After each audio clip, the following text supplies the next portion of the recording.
चालू करू आपण. ठीक आहे. आता काल आपण काय बघितलं लास्टला?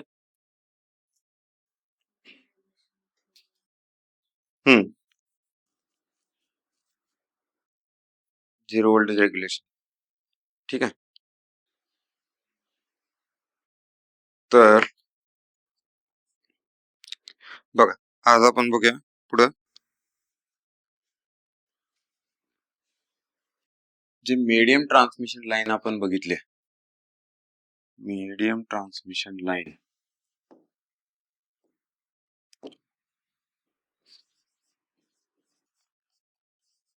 Medium transmission line. ठीक आहे.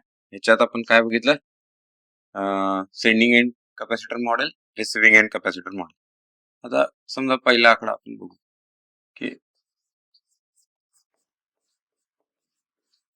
Receiving end capacitor model. Receiving end capacitor model. ठीक आहे. तर कसं असतं हे receiving end capacitor model?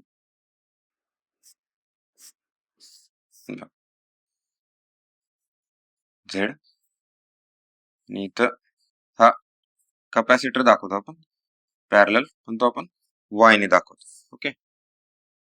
Yes, parallel component असतो ना तो, त्यामुळे आपण कॅपॅसिटर म्हणतो तिथं. कॅपॅसिटरच्या ऐवजी आपण त्याला ऍडमिटन्स ने रिप्रेझेंट करतो.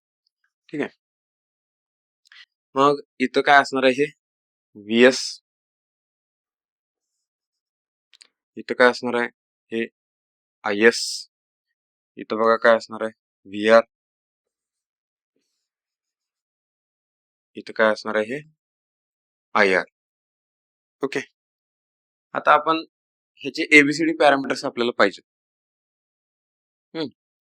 आपण ज्यावेळी हे मॉडेल डिस्कस करतोय तर सगळ्यात महत्वाचं काय की याचे एबीसीडी पॅरामीटर्स काय आहेत, तर हे आपल्या स्टडीसाठी इम्पॉर्टंट आहे. ठीक आहे. मग ते कशी शोधायचे माहितीये बघा, मी तुम्हाला ऑलरेडी सांगितलं होतं. ज्यावेळी आपण नेटवर्क स्टडी करत होतो त्यावेळी आपण 2 पोर्ट नेटवर्क स्टडी केलं.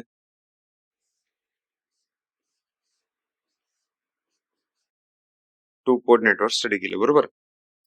आता त्या 2 पोर्ट नेटवर्क मध्ये आपण बघितलं 2 नेटवर्क जर एकमेकांना कॅस्केड मध्ये कनेक्टेड असतील तर आपण त्याचे ABCD parameters easily find out करू शकतो. हे बघा, हे नेटवर्क आहे, 2 नेटवर्क कॅस्केड मध्ये कनेक्ट आहेत. ठीक आहे.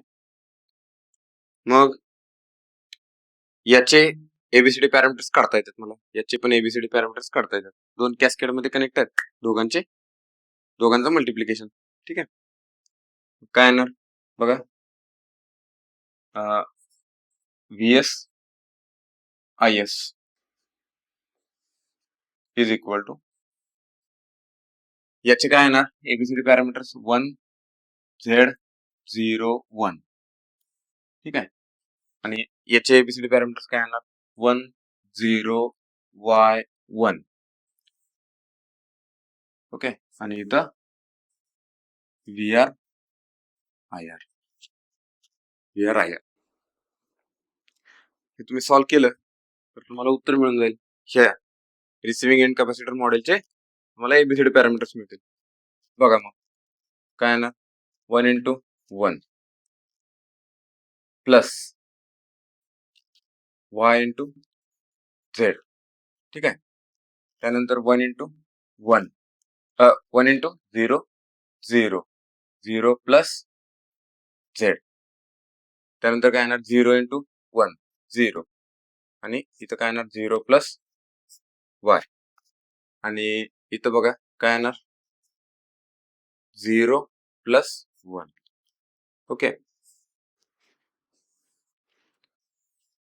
हे असं आलं V R I R.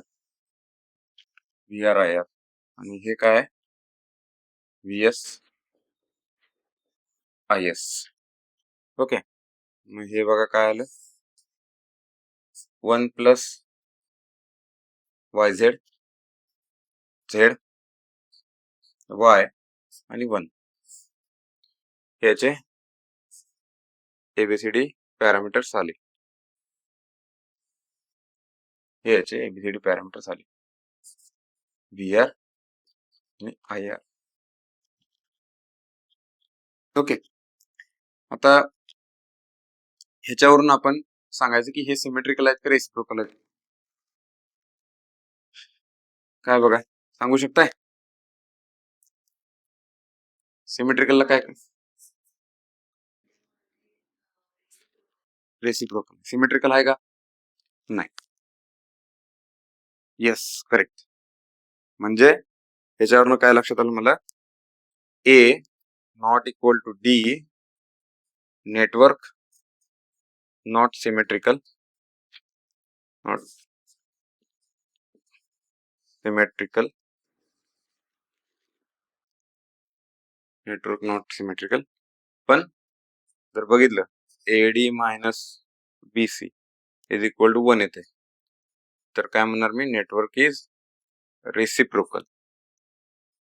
Reciprocal हे एक्झामचे क्वेश्चन आहे, हे एक्झामचे क्वेश्चन आहे. आणि रिसिव्हिंग एंड कॅपॅसिटर मॉडेल आहे ना, हे लक्षात घ्या, ओव्हर कॉम्पेन्सेटेड मॉडेल आहे हे. म्हणजे over compensated model. Okay, over compensated model म्हणजे कॅपॅसिटर आपण कशासाठी वापरतो, रिएक्टिव्ह पॉवर कॉम्पेन्सेशनसाठी वापरतो. जर रिसिव्हिंग एंडला जर लावला ना, तर काय होतं आपलं, म्हणजे कॅपॅसिटर जास्त रिएक्टिव्ह पॉवर देते. रिसिव्हिंग एंडला म्हणजे तिथं लोड आहे. ओके, ऍक्च्युली काय पाहिजे, थ्रू आउट लेंथ आपल्याला रिएक्टिव्ह पॉवरची नीड आहे. पण रिसिव्हिंग एंडला लावल्यामुळे काय होते, ती रिएक्टिव्ह पॉवर एका ठिकाणी कॉन्सन्ट्रेट होते, एका साईडला. त्यामुळे तिथे जर तुम्ही लोड लावले तर त्यावेळी तुम्हाला असं दिसते, या साईडला पॉवर फॅक्टर लॅगिंग येतोय आणि या साईडला पॉवर फॅक्टर लिडिंग येतोय. ठीक आहे, ओव्हर कॉम्पेन्सेटेड आहे. Receiving end capacitor model is over compensated method, over compensated model. लक्षात आलं. आणि ओव्हर कॉम्पेन्सेटेड मध्ये आपल्याला काय दिसतो, फेरांटी इफेक्ट दिसतो. ओके, ओव्हर कॉम्पेन्सेटेड मॉडेल जे असतं त्याच्यात म्हणजे काय होतं, लाईट लोडिंग कंडिशनला लोडिंग जर कमी असेल त्यावेळी काय होते, V R is much greater than V S. म्हणजे बघा, ह्याच मॉडेलमध्ये काय होते, लाईट लोडिंग किंवा नो लोडिंग कंडिशनला काय होते, V R greater than V S. Actually बघा, सेंडिंग एंड मधनं व्होल्टेज पुढे यायला लागले, पॉवर तिकडून यायला लागले, बरोबर. म्हणजे ऑब्व्हियसली जिथनं पाठवणार आहे तिथं व्होल्टेज जास्त असणार, रिसिव्हिंग एंडला कमी असणार. पण ह्या केसमध्ये काय होते, व्ही आर रिसिव्हिंग एंडचं व्होल्टेज जास्त वाढते as compare to V S. फक्त हे लाईट लोडिंग कंडिशनला किंवा नो लोडिंग कंडिशनला असते. याला काय म्हणतो आपण, फेरांटी इफेक्ट. Ferranti effect. ठीक आहे,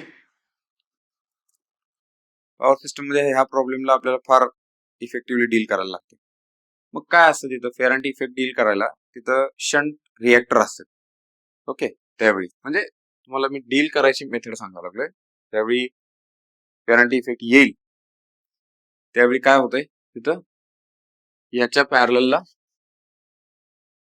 मला फक्त दाखवतो,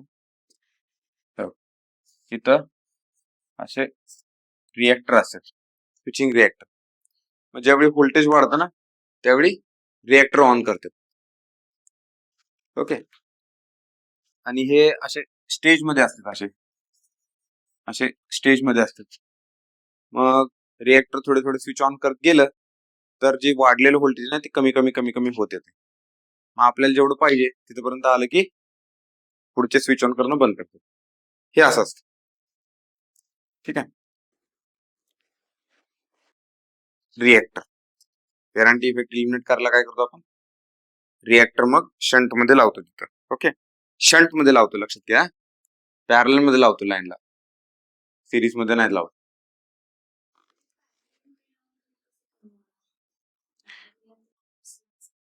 नाही रिएक्टिव्ह इंडक्टरची प्रॉपर्टी काय आहे? It consumes reactive power. Current effect काय येतो? कारण सिस्टम मध्ये रिएक्टिव्ह पॉवर जास्त झाले आता. कॅपॅसिटर काय करायला लागले? रिएक्टिव्ह पॉवर जास्त द्यायला लागले, त्याच्यामुळे फेरंट इफेक्ट यायला लागला. Yes, good question. बघा, फेरंट इफेक्ट काय येतोय तर सिस्टम मध्ये रिएक्टिव्ह पॉवर जास्त वाढल्या. ओके, रिएक्टिव्ह पॉवर जास्त वाढली तर व्होल्टेज राईज होते. मग ती रिएक्टिव्ह पॉवर वाढलेली कन्झ्युम करणार कोणतरी एलिमेंट पाहिजे ना, त्यासाठी शंट रिएक्टर लावतो. ठीक आहे, शंट रिएक्टर कळालं? ते पर्पज आहे त्याचा. Shunt reactor consumes reactive power. त्यातली जी वाढलेली रिएक्टिव्ह पॉवर आहे लाईन मधली, ती शंट रिएक्टर कन्झ्युम करतात, आणि ती रिएक्टिव्ह पॉवर कन्झ्युम केली की व्होल्टेज कमी होतं. ठीक आहे, करंट इफेक्ट रिड्यूस. ओके, आता बघा त्याच्या पुढचा. आता काय बघितलं आपण? Receiving end capacitor model. आता दुसरा आहे यातलं, sending end capacitor model. Sending end capacitor model. Sending end capacitor model. तर सेंडिंग एंड कॅपॅसिटर मॉडेल कसं असतं? हे बघा, इथं हे झेड आहे आणि इथं हा वाय आहे. म्हणजे कॅपॅसिटर इथं लावलाय. वाय म्हणजे मी टोटल ऍडमिटन्स दाखवा लागले. ओके, तसं कॅपॅसिटर लाव. हे VS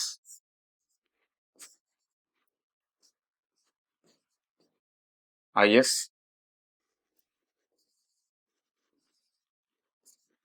VR आणि हे IR. ओके, हे असं. मग हे बघा,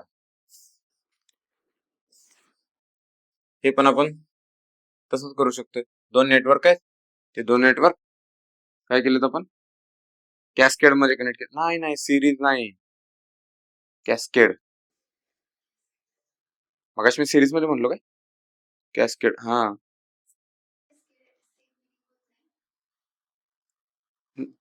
2 पोर्ट नेटवर्कला होता ना तुम्ही? नाही आठवत, व्हायला पाहिजे अभ्यास, असं नको. सिरीज वेगळं, कॅस्केड वेगळं. ठीक आहे.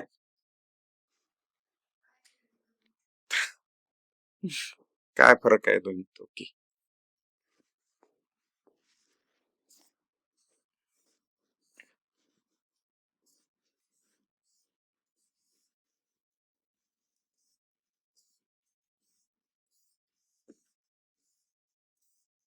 बघा, positive negative, positive negative, negative, positive negative, positive negative, हे दोन नेटवर्क आहेत. निगेटिव्ह पॉझिटिव्हला जोडलं, हे इथं जोडलं. दिस इज सिरीज नेटवर्क. समजलं? दिस इज सिरीज नेटवर्क. आणि जर मी हे असं जोडलं, रेल्वेचे डबे, positive negative, positive negative, positive negative, positive negative, this is cascade network. समजलं? आता पॅरलल पण पाहिजे. आता तुम्ही म्हणणार इथं पॉझिटिव्हला पॉझिटिव्ह जोडले, निगेटिव्हला निगेटिव्ह जोडले, हे पॅरलल काय? नाही, पॅरलल वेगळं. पॅरलल असं, plus minus plus minus plus minus plus minus. हे प्लस ह्याला जोडलं, हे मायनस ह्याला जोडलं, हे प्लस ह्याला जोडलं, हे मायनस ह्याला जोडलं.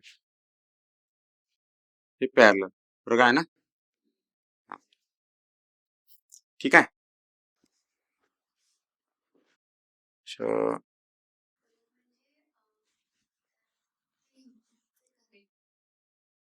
यस, आउटपुटचे इनपुटला कनेक्ट केलं. ठीक आहे. असं करू नका, असं करू.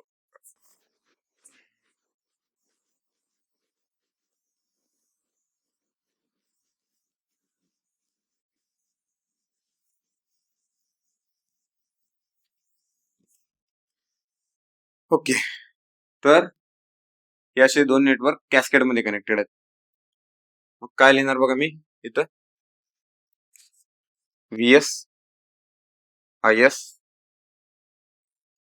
इज इक्वल टू 10Y1 आणि 1Z01 इंटू VRIR. मग हे जर मल्टिप्लिकेशन केलं बघा काय येते, 1 इंटू 1 म्हणजे VS IS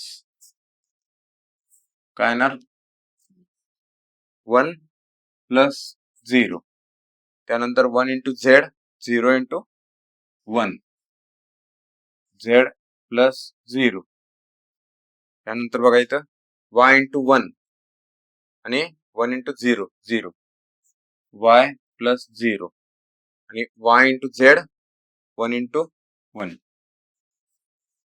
प्लस 1. ठीक आहे, VS IS सॉरी VRIR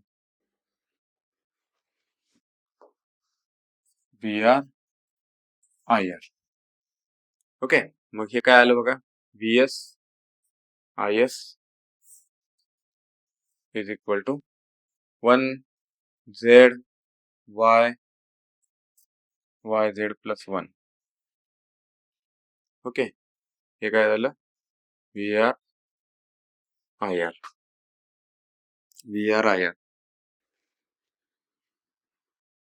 ठीक आहे.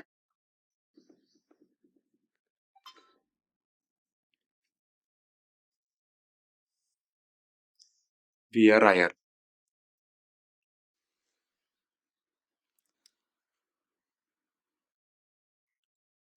मग हे जर बघितलं आपण तर याच्यात काय दिसतंय, A not equal to D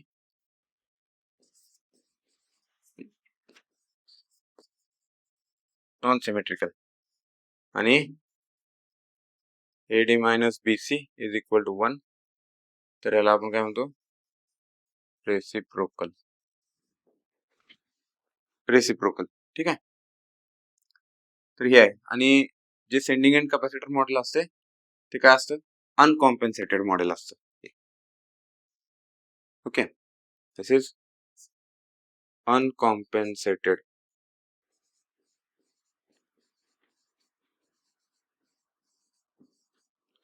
अनकॉम्पेन्सेटेड model. हे विचारलेले क्वेश्चन आहेत. ठीक आहे.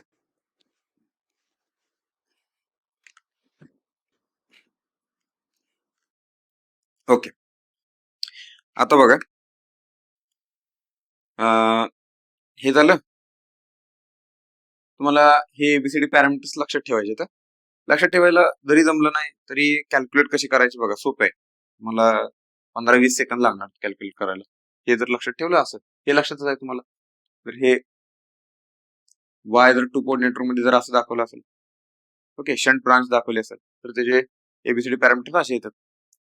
सिरीज ब्रांच दाखवली असेल तर त्याचे ABCD पॅरामीटर्स हे येतात, त्यांचं मल्टिप्लिकेशन. ठीक आहे. आता बघा तिसरं काय याच्यात, T model. Yes, T model मध्ये बघा काय होतं, जो लाईनचा टोटल इम्पिडन्स आहे तो निम्मा डिवाइड होतोय. ठीक आहे.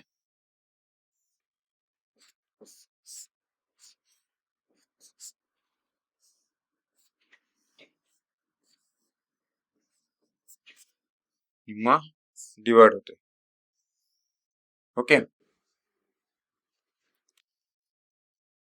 तर बघा हे काय, VS,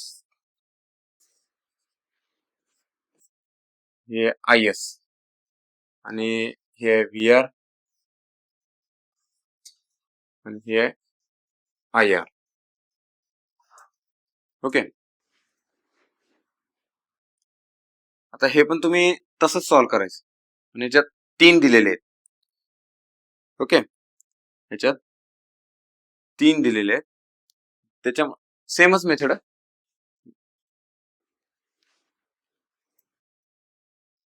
ओके, हे बघा, व्हीएस आय एस. हा, कसं लिहिणार हे आपण? 1 Z/2 0 1 1 0 Y1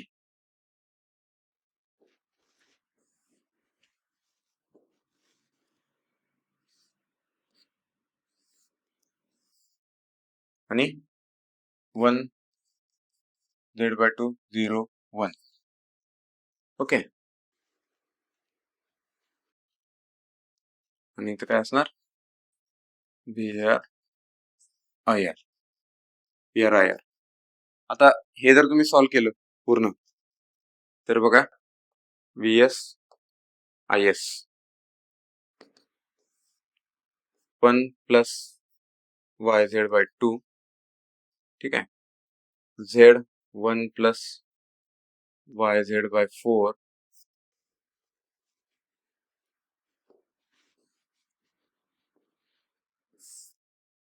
1 आणि 1 प्लस YZ/2. तर हे असं इक्वेशन येते.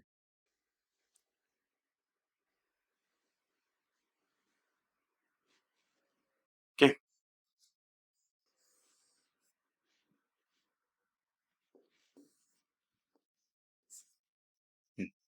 इथं काय लिहिणार? VR IR.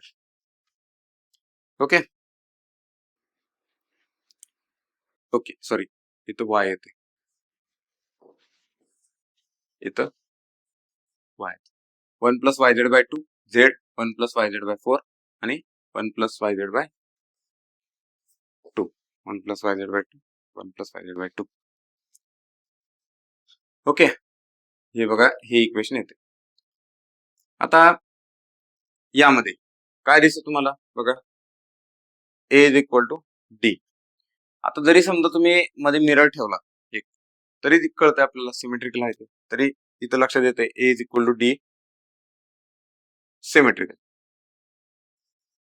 ओके, आणि AD मायनस BC, बघा, AD minus BC is equal to 1 करून बघा, 1 येते. Okay, reciprocal, network is reciprocal. ठीक आहे,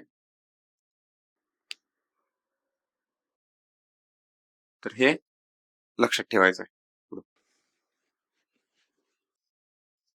पुढचं काय? T model. दुसरं, आता याच्या पुढचं चौथं पाय मॉडेल. ओके, आता पाय मॉडेल मध्ये बघा, झेड सेम राहतो, हे हाफ हाफ होते. ठीक आहे,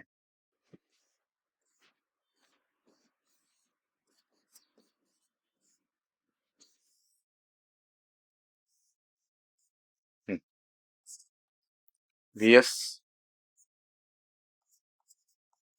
IS VR IR. ओके, हा, तर काय आलं बघा, हे VS IS. आता हे मी डायरेक्ट लिहितो बघा, 1 plus YZ/2 Z Y 1 plus YZ/4 आणि 1 प्लस YZ/2 आणि इथं काय लिहिणार? VR IR. हे येते असं. फक्त पाय मॉडेल मध्ये काय झालंय, ही जी टर्म आहे ती तिथं होती, ती इथं आली फक्त. ओके, हे लक्षात ठेवा. हे तुम्हाला पाठ करायचं आहे, ह्याच्यावरचे क्वेश्चन फार वेळा रिपीट झाले. ट्रान्सकोला झालेत, जेनकोला झालेत. ओके, हे एबीसीडी पॅरामीटर्स विचारतात तुम्हाला डायरेक्ट. ओके, तर ह्याच्यात पण काय दिसतंय बघा, A is equal to D symmetrical आणि eddy minus BC is equal to 1, तर रेसिप्रोकल. ठीक आहे.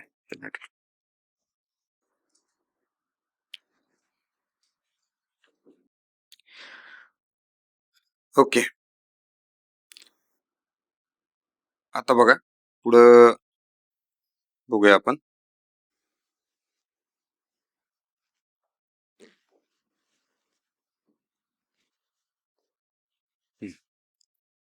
आता पुढचा पॉइंट आहे, हे जसं बघितलं नाही, आता काय काय बघितलं बघा आपण. शॉर्ट ट्रान्समिशन लाईनचे एबीसीडी पॅरामीटर्स बघितले.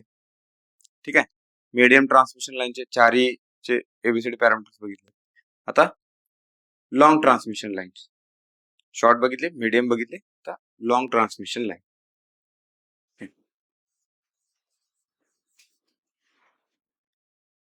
Long transmission line.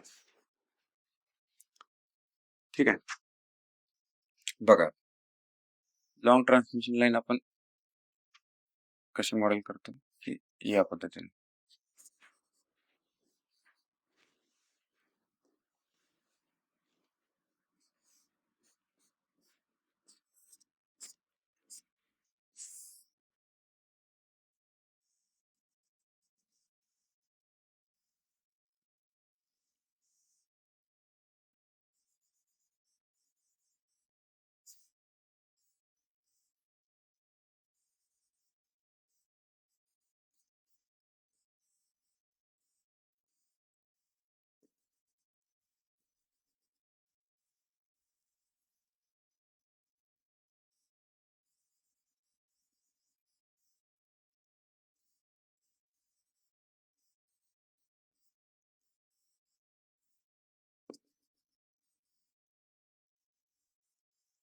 ओके, या पद्धतीने अशी आपण ट्रान्समिशन लाईन मॉडेल केली. इथं बघा काय व्ही आर, हे I R, V S, I S. ठीक आहे, आणि हे काय आहेत, हे बघा डिस्ट्रीब्युटेड नेटवर्क आहे. थ्रू आउट लाईन RLCG हे जे पॅरामीटर्स आहेत ते काय केलं, डिस्ट्रीब्यूट केले, म्हणून हे असं दाखवले, लंप नाही केले कुठं. मग बघा हे काय आर, हे एल, हे जी, हे सी, तसंच हे R L G C. L म्हणजे हे एल असं आहे. ठीक आहे, ठीक आहे, एल कॅपिटल दाखवू आपण, कारण एल अजून एक आहे, लेंथ पण मला दाखवायची. अरे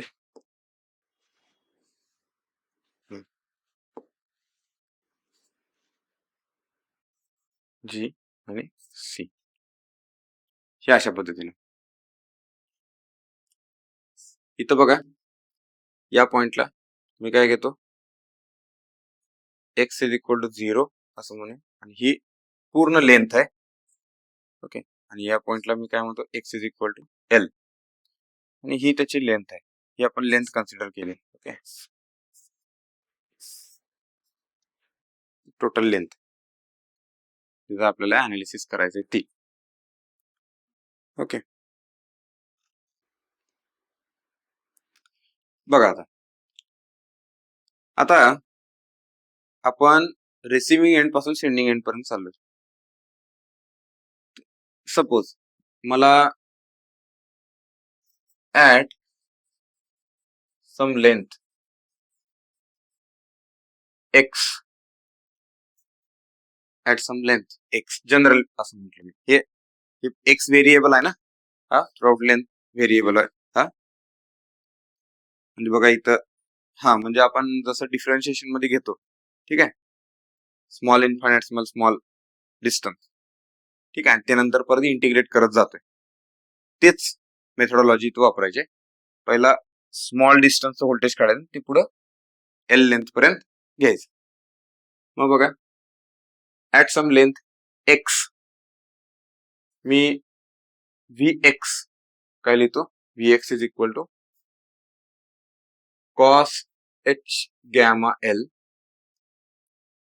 व्ही आर.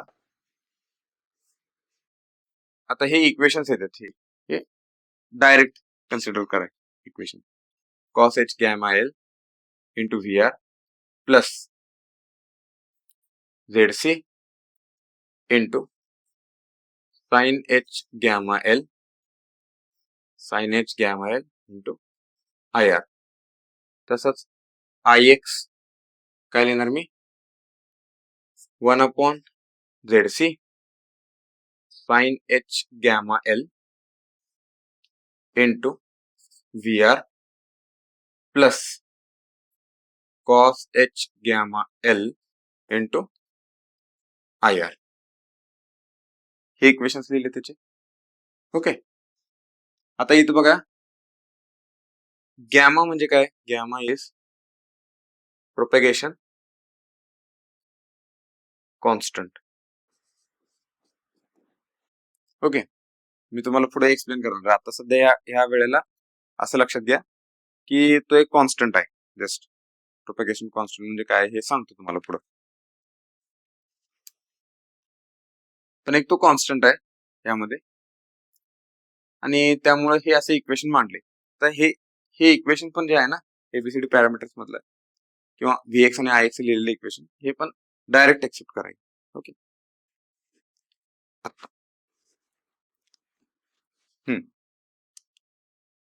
त्यानंतर बघा अजून ह्याच्यात काय अननोन. आता हे जे आहे हे रेग्युलर कॉस नाही आहेत, हे हायपरबोलिक आहेत, हायपरबोलिक फंक्शन्स आहेत. ठीक आहे, हायपरबोलिक फंक्शनच्या ह्याच्यात आपण ते इक्वेशन्स लिहितोय. ओके, एल म्हणजे लेंथ ऑफ ट्रान्समिशन लाईन, जी आपण थ्रू आउट कन्सिडर केली ती. ओके, झेडसी म्हणजे काय बघा, पुढे इथंच लिहितो मी खाली. झेडसी म्हणजे काय बघितलं आपण, कॅरेक्टरिस्टिक इम्पिडन्स. झेडसी म्हणजे कॅरेक्टरिस्टिक इम्पिडन्स. त्यालाच आपण काय लिहितो, झेडसी म्हणजे बघा Z by Y, Z by Y, total Z by. आता तो झेड म्हणजे काय असतो, वरचा जो झेड आहे बघा, तो झेड जो काय आहे, आर प्लस जे ओमेगा एल आणि जी प्लस जे ओमेगा सी, जी प्लस जे ओमेगा सी हे आहे ते. ओके, आणि जर मी लॉसलेस ट्रान्समिशन लाईन कन्सिडर केली म्हणजे आर आणि जी ची व्हॅल्यू 0, तर बघा √L/C येते, जे आपण बघितलं.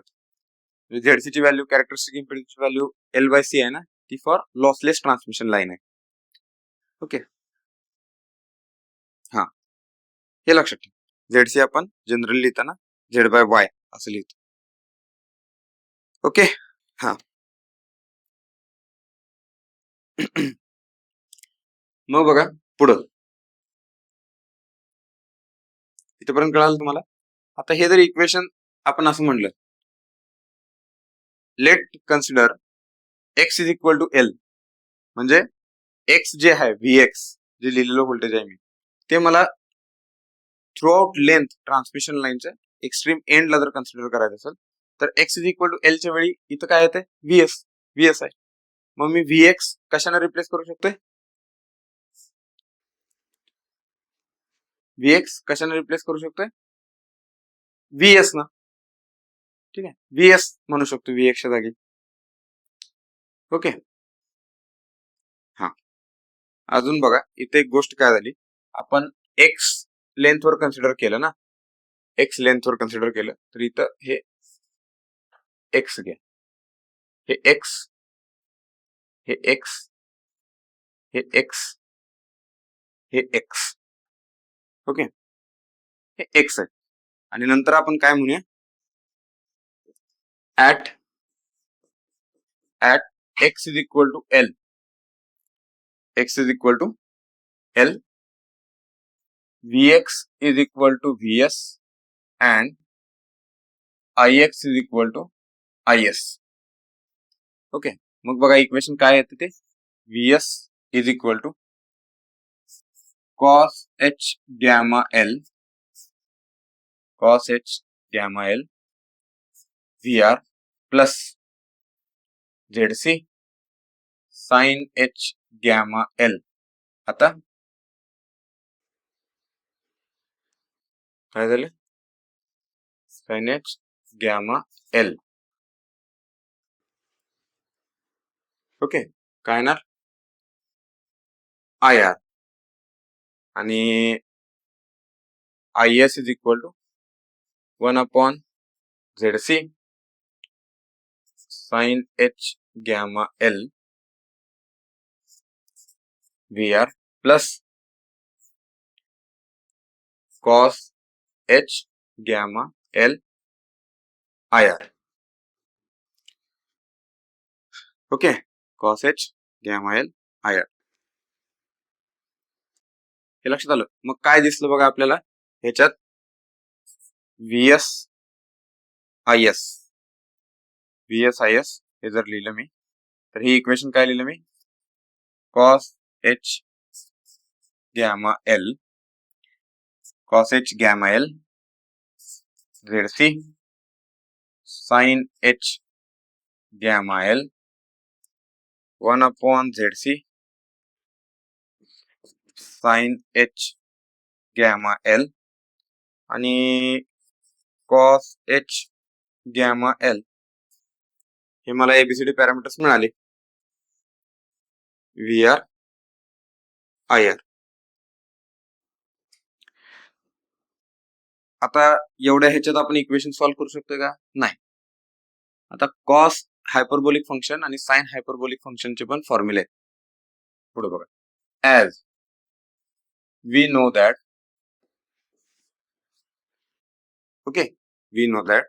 काय बघा cos h gamma L ह्याचं जर एक्सपांड केलं आपण तर काय येतं 1 plus gamma L bracket square divided by 2 factorial plus gamma L raise to 4 upon 4 factorial.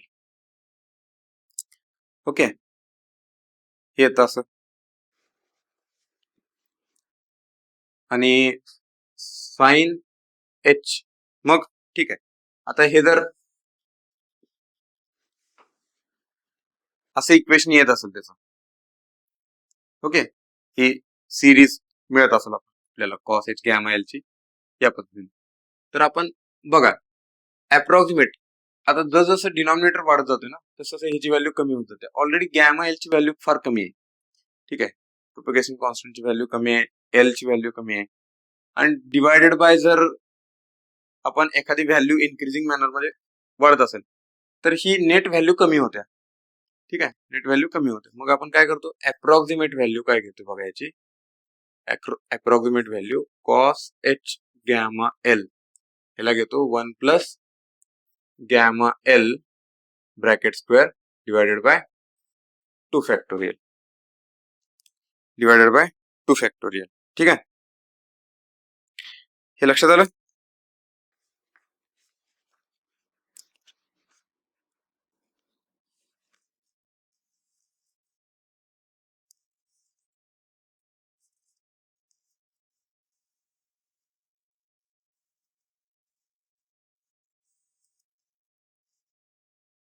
लक्षात आलं का हे 2 फॅक्टोरियल अप्रॉक्सिमेट व्हॅल्यू घेतली. आता त्या बाबतीत आपण बघा साइन h गॅमा L ह्याला आपण काय लिहू शकतो gamma L plus gamma L cube divided by 3 factorial plus gamma L raise to 5 upon 5 factorial and so on पुढे अँड सो ऑन. मग याची अप्रॉक्सिमेट व्हॅल्यू काय घेतो आपण approximate value sin h gamma L is equal to gamma L बघा, gamma L plus gamma L bracket cube by 3 factorial. आता 3 factorial काय असतं?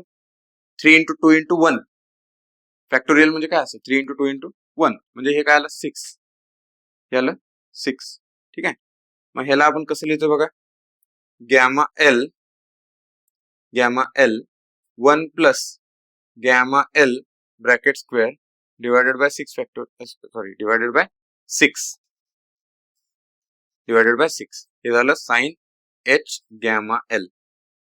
साइन एच गॅमा एल ही साइन एच गॅमा एल ची value मिळाली आणि मला ही approximate cos H gamma L ची व्हॅल्यू मिळाली. ठीक आहे. या दोन व्हॅल्यू मिळाल्या, साइन एच गॅमा एल आणि कॉस एच गॅमा एल. लक्षात आलं? हे क्यूब मधलं एक बाहेर घेतलं मी, कॉमन घेतलं. लक्षात घ्या. इथपर्यंत काय शंका? हा, काय शंका आहेत का? ठीक. आता बघा पुढं. आता हे दोन मला इक्वेशन्स मिळाले, कॉस एच गॅमा एल. आता मला ह्याची व्हॅल्यू काढायची. बघा, कॉस एच गॅमा एल तर मला मिळालं, म्हणजे त्याची व्हॅल्यू काढायची मला 1 plus gamma L square bye 2. मग मी इथं लिहू का असं? बघा कॉस एच गॅमा एल, ह्याला काय लिहिलं मी? कॉस एच गॅमा एल ला 1 plus gamma L bracket square upon 2. Okay. आता गॅमा काय आहे? Gamma is propagation constant. Propagation constant. Propagation constant. आता हा बरं ठीक आहे, आता हे सारखं रिपीट व्हायला तुमच्या डोक्यात होतं ते आणि येणार काय हे. प्रोपगेशन कॉन्स्टंट म्हणजे काय असतो? एखादी वेव्ह ज्यावेळी ट्रॅव्हल होते, आता लॉंग ट्रान्समिशन लाईन घेतली ना, लॉंग ट्रान्समिशन लाईनची लेंथ किती आहे? ग्रेटर दॅन किती? 240 किलोमीटर. 240 किलोमीटर पेक्षा जास्त लाईन असेल तर लॉंग ट्रान्समिशन लाईन. आता 240 म्हणजे अंदाज घ्या किती आलं. 240 म्हणजे इथनं पुण्यापर्यंत डिस्टन्स, पुण्याच्या पुढं. ते तर वळणं 240-250 किलोमीटर होते, पण स्ट्रेट डिस्टन्स पुण्याच्या पुढे जाईल ते. ओके. तर एवढी लांब ट्रान्समिशन लाईन असेल तर त्याच्यावर आपल्या वेव्ह म्हणजे कोणत्या? आता व्होल्टेज आणि करंट या दोन वेव्ह आहेत, बरोबर. या कशा ट्रॅव्हल होतात? तर बघा,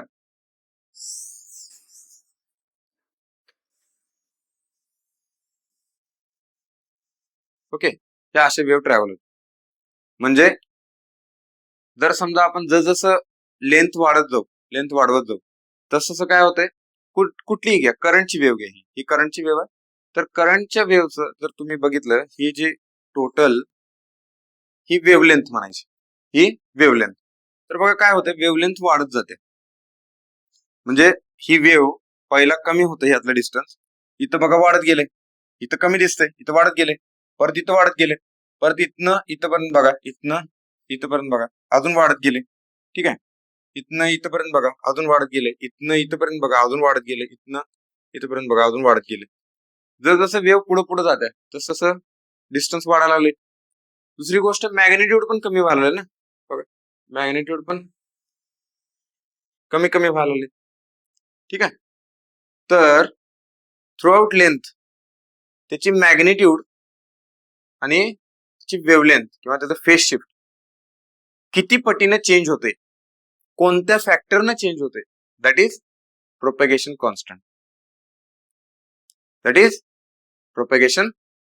समजलं मला? प्रोपॅगेशन कॉन्स्टंट हा म्हणजे हे जे असं थ्रू आउट लेंथ ज्यावेळी वेव्ह ट्रॅव्हल होतं ना, त्याचा फेज डिस्प्लेसमेंट कितीनं चेंज होतोय आणि त्याची मॅग्नेट्यूड म्हणजे त्याची अँप्लिट्यूड कितीनं चेंज होते, दॅट इज प्रोपॅगेशन कॉन्स्टंट. कळालं? हा, असं काय तर आहे. आता प्रोपॅगेशन कॉन्स्टंटची व्हॅल्यू काय येते बघा, ही झेड इंटू वाय. प्रोपॅगेशन कॉन्स्टंटची व्हॅल्यू काय? ते √ZY. ओके. बघा आता तुम्ही जर हे बघितलं, बरं हे गॅमा लिहिलं मी.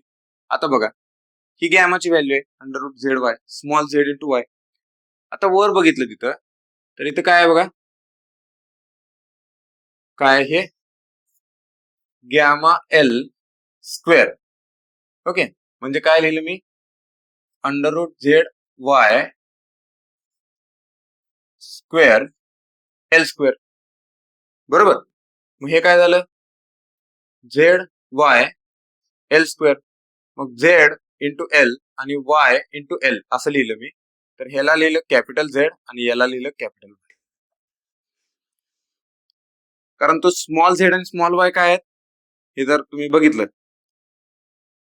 हा हे बघा, जे थ्रू डिस्ट्रीब्युटेड आहेत त्याला मी म्हटले हे जे आहे दॅट इज स्मॉल झेड.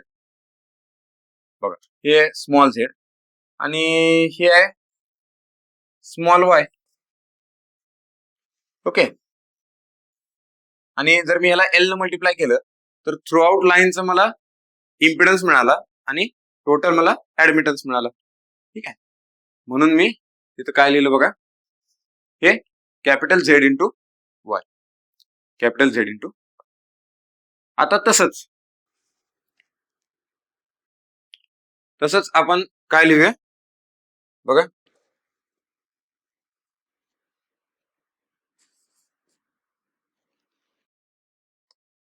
तसंच आपण काय लिहूया, साइन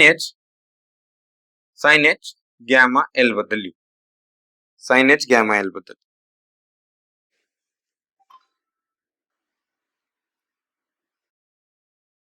ओके, बर.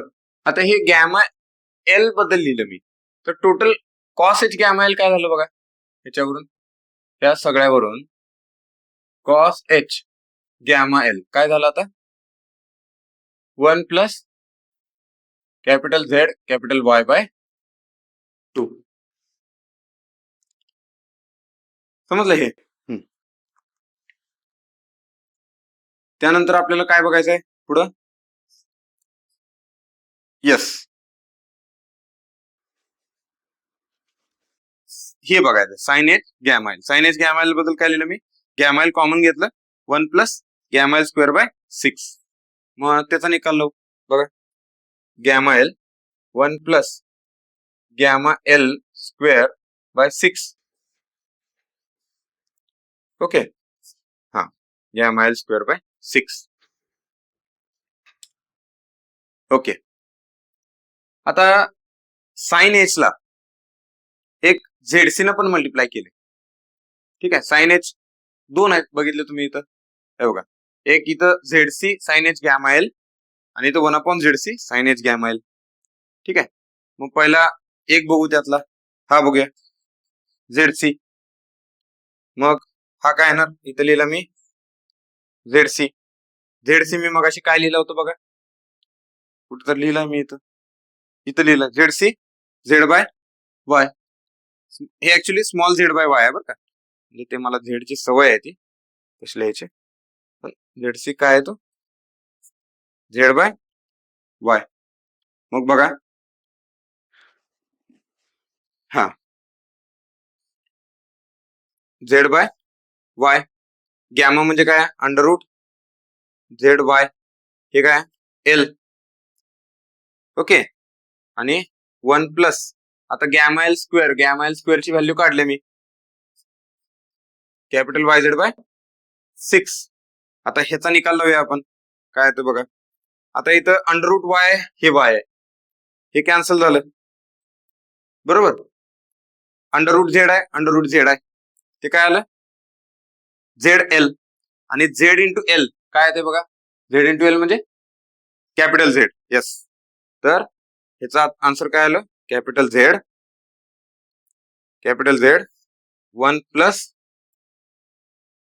Y Z by 6, 1 plus Y Z by 6. हे काय आलं, म्हणजे ती एक व्हॅल्यू मिळाली मला. आता 1/झेडसी ची व्हॅल्यू बघा, हा 1/झेडसी साइन एच गॅमा एल 1/झेडसी असेल तर काय येणार, 1 upon under root Z by Y आणि साइन एच गॅमा एल बद्दल काय लिहिलं आपण गॅमा एल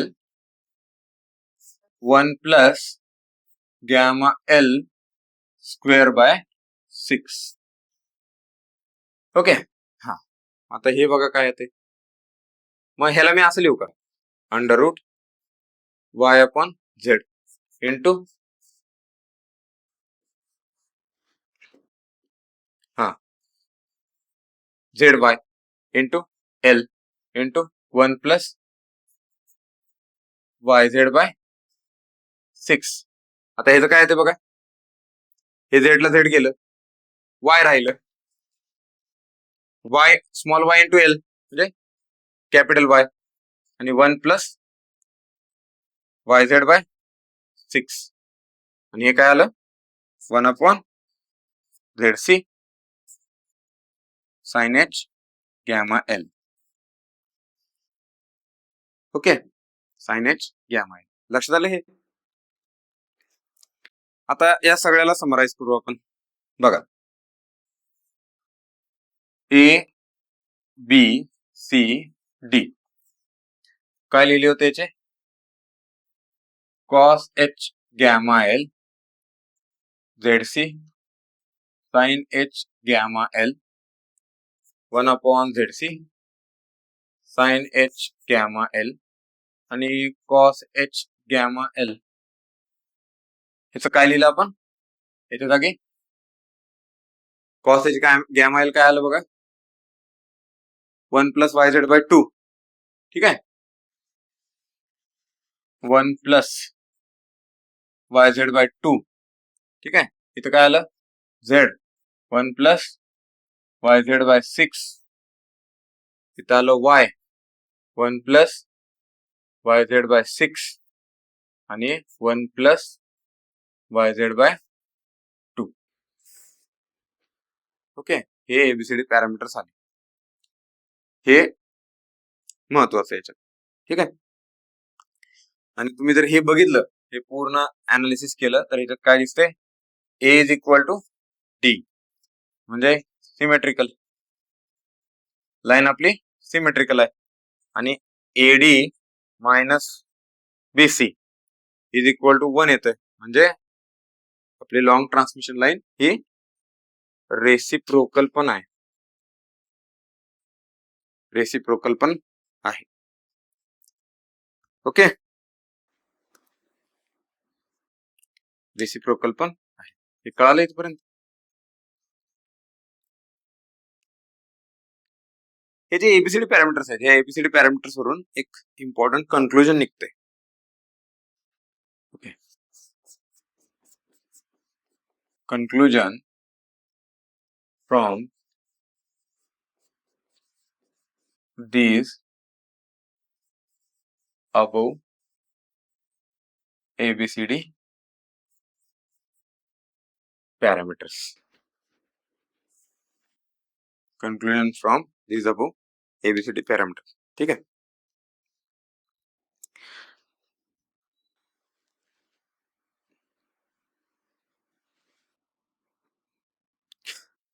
बघा आता जर हे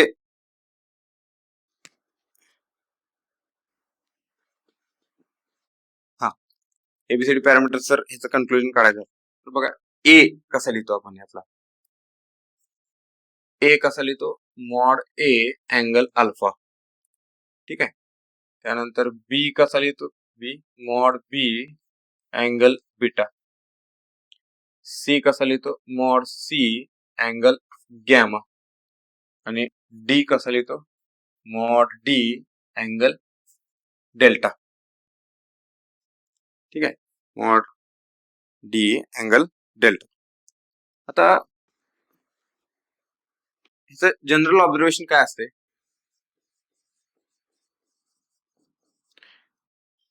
बघा mod A less than or equal to 1 mod A less than or equal to 1 आणि अल्फाची व्हॅल्यू काय सांगितलं त्यांनी and alpha is equal to 0 to 10 degree, 0 to 10 degree.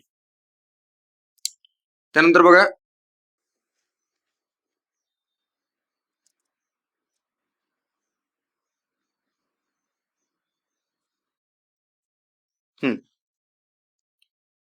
ही जी आहे ना बीची value, B depend on length of transmission line, length of transmission line.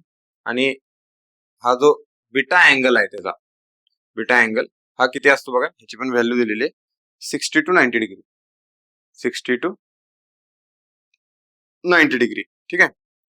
हा ट्रान्समिशन लाईनच्या इम्पिडन्स अँगलचा इक्विव्हॅलंट असतो, equivalent to impedance angle of transmission line. Okay, equivalent to impedance angle of transmission line. त्यानंतर mod C. Okay, mod C याची value पण बघा, ही transmission लाईनच्या लेंथवर डिपेंड असते, depend on length of transmission line, depend on length of transmission line. Okay. आणि गॅमाची व्हॅल्यू नियरली अबव 90 डिग्री असते, नियरली अबव 90 डिग्री असते. ठीक आहे, म्हणजे लक्षात आलं बघा. हा यातला पहिला पॉइंट, हा दुसरा पॉइंट, हा तिसरा पॉइंट,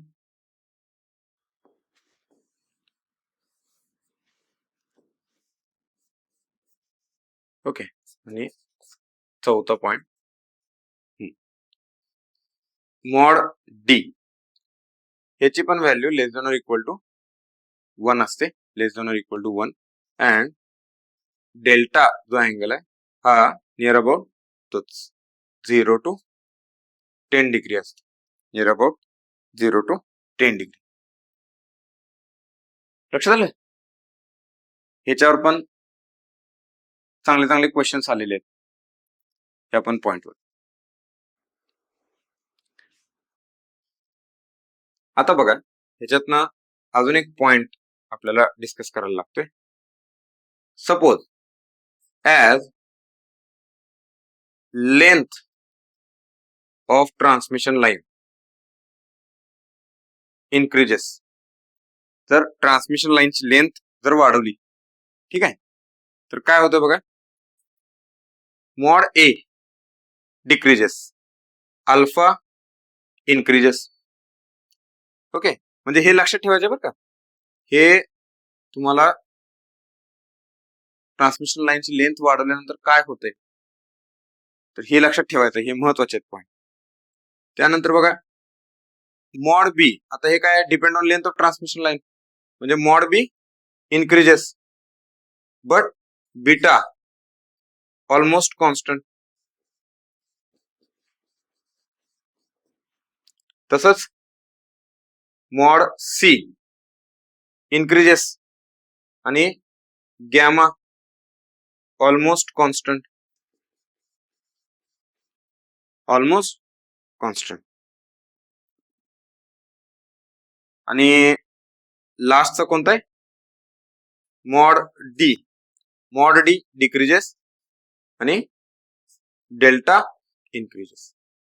हे पॉइंट लक्षात ठेवा, हे महत्वाचे आहेत, म्हणजे फारच महत्वाचे. ही लेंथ ऑफ ट्रान्समिशन लाईन जर वाढली तर alpha A magnitude of A decreases, alpha वाढतोय, बीटा वाढतोय, मॉड बी वाढतोय आणि मॉड सी वाढतोय. बट बीटा आणि गॅमाची व्हॅल्यू ऑलमोस्ट कॉन्स्टंट असते. आणि मॉड डी आणि डेल्टा तुम्ही बघा, ऑब्झर्व करा जरा, हे दोन्ही लिंक आहेत, सेम आहे त्यांचं नेचर, आणि ह्या दोघांचं नेचर सेम आहे. ओके, तुम्ही लक्षात ठेवताना असं ठेवू शकता.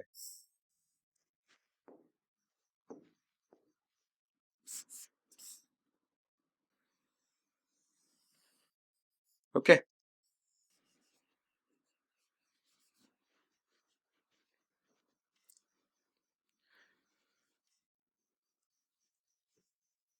ठीक आहे.